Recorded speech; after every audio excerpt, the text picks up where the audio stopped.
Well, authorities have indicated that it will take another 2 weeks to find the cause of the cholera outbreak. According to Health Minister Phaahla, and rather the first recorded case was a patient who had recently returned from Malawi. But meanwhile, government says about 4 billion rand is required to fix the wastewater problems in Hammanskraal. And our reporter Pule Letshwiti-Jones is following this story for us, joining me now to give us an update. Pule, it seems like we're still trying to scramble to find out where, of course, the source of the cholera outbreak comes from. The health minister, though, alluding to the fact that it might be from a Malawian national who might have been in the area. Yeah.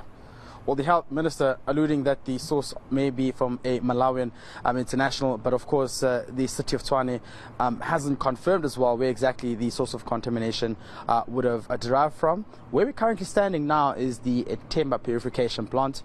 This is where the water would have come from the Rooiwal water plant after getting here, being purified and then distributed to the households here in Hammanskraal. But of course, with the Rooiwal plantation being interrupted due to unfinished phases, this essentially then would have a knock-on effect on the Themba plantation. And just to unpack to us just around the water flow in the area, we are now going to be joined by the MMC for Utility Services in Tshwane, Mr. Themba. Mr. Themba, thank you very much for chatting to us. Now, just for someone doesn't understand, how important is this plant here, the Themba plant? The importance of this plant is that it provides water to our residents in the Themba area. However, at this point in time, as I have mentioned to you earlier, that it is highly chlorinated as a result of the effects of Rooiwal wastewater treatment plant. So with the ramifications of that, then it becomes now a challenge to provide potable water to our residents of highly chlorinated water.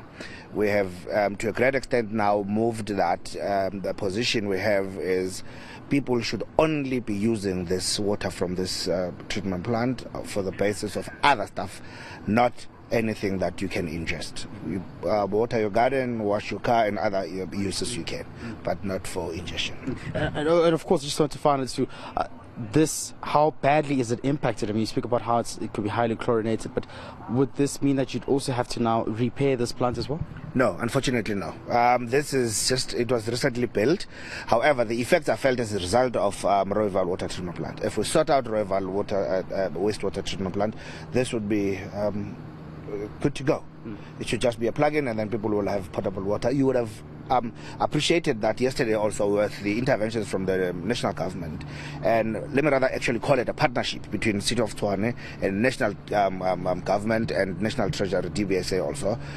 We've come out with mitigating solutions where we can we will be installing a package plant in the Klebgat water treatment plant, where we would be providing water now by March 2024 to the very same residents to make sure that they have potable water whilst we are still trying to sort out Rooiwal.